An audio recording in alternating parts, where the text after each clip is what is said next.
Hello, John Finley, Kevin Coyle. February 10th, 2020. John, a quick update on the year behind us.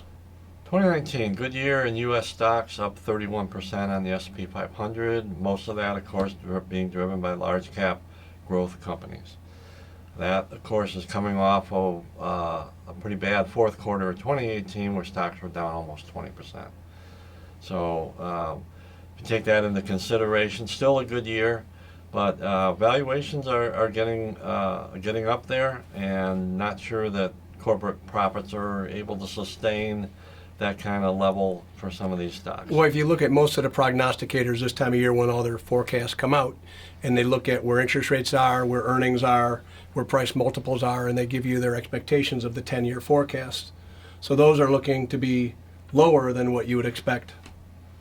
Yes, and that's, or compared to the right, last 10 years. And that's largely because of valuations. And the Fed's on hold, so interest rates are going to stay low for a while. But you're right. I mean, when you're starting at those kind of high multiples, expected returns going forward are going to be lower. Well, we'll chat a little bit about that at the end, but maybe we'll go into some of the ranges of expectations in terms of economic activity the year ahead, things of that nature. Our view is pretty much in line with the consensus, and we're looking at around 2% or so real GDP growth in the U.S. Fed's on hold, as I said. Inflation is still tame. There is, of course, always the outside chance that the economy may take a turn, but we think the recession probabilities are pretty low.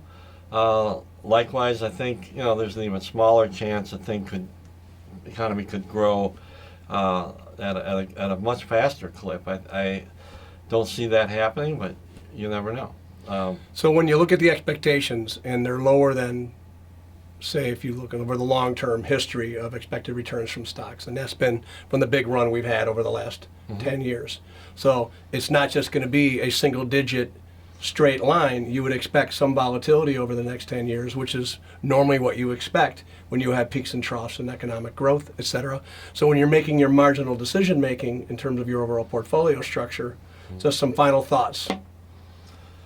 Well, I think stocks are the place to be for the growth component of everyone's portfolio, and you're right. There's going to be volatility on a short-term basis, but on a long-term basis, you want to keep that allocation pretty steady.